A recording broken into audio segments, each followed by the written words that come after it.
السلام عليكم ورحمة الله. ان شاء الله نعمل مع بعض فتة سوري.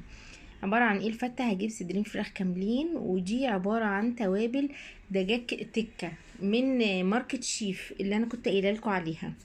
بصوا الورقة بتاعتها اهي، الماركة اسمها شيفي، والفراخ فراخ تكة. طب لو مش موجودة ممكن نعمل تتبيلة الشاورما السوري، موجودة ومتوفرة، ملح وفلفل وشوية زيت. هنعمل ايه؟ هنروح على النار، هنجيب الطاسة بتاعتنا نسخنها كويس، نحط فيها الزيت ونشوح الفراخ. انا ما بحبش احط التوابل على الفراخ وبعدين اشوحها، على ما الفراخ بتاخد التشويحه بتاعتها بتكون التوابل اتحرقت وطعمها مرر. تمام.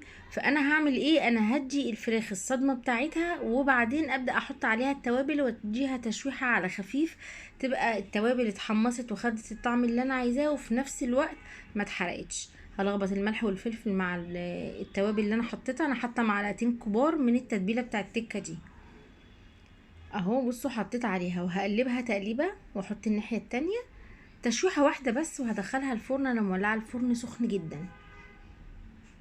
نقلتهم في صينيه وممكن نحطهم في كيس حراري لو مستعجلين هيستووا اسرع. ودخلتها الفرن. العيش البلدي بتاعنا العادي جدا الرفيع قوي ده، مش لازم عيش سوري ولا عيش الشاورما ولا اي حاجه.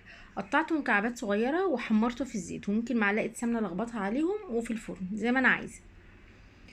اطلع العيش قبل الدرجه اللي انا محتاجاه فيها لانه هيغمق لما يطلع، يعني هو هنا فاتح شويه، لما يطلع لونه هيغير، فاخلي بالي عشان ما يتحرقش مني. هسيب بقى العيش يتصفى. هنعمل الرز، رز مصري عادي جدا، غسلاه ومصفياه من بدري. معايا سمنه، كاري وكركم، معلقه كبيره من دي ومن دي عشان انا عامله 3 كوبايات رز، وملح وفلفل. حطيت السمنه على النار. المفروض ان انا اشوح الكاري والكركم الاول، بس انا نسيت فشوحتهم اهو على جنب لوحدهم قبل ما الخبطهم على الرز. وبعدين الخبطهم. لو انا ما شوحتهمش ريحتهم مش هتطلع، واللون بتاع الرز مش هيبقى اصفر قوي. بعد ما شوحتهم كويس نزلت عليهم بالميه سخنه، وهسويهم عادي جدا زي الرز بتاعنا. بعد كده هنعمل الصوص اللي احنا هنحطه على الفراخ من فوق. معايا كوبايه كبيره زبادي، ربع كوبايه مايونيز، معلقتين طحينه، وشويه ملح وفصين توم، ودي ميه. هلخبط كل المكونات دي على بعض، ودرجة الخفية بتاعتها اتحكم فيها بالمية. بحب الصوص خفيف قوي يجري معايا على الاكل، ولا بحبه يبقى قوامه تقيل شوية. المية هي اللي هتحدد كده.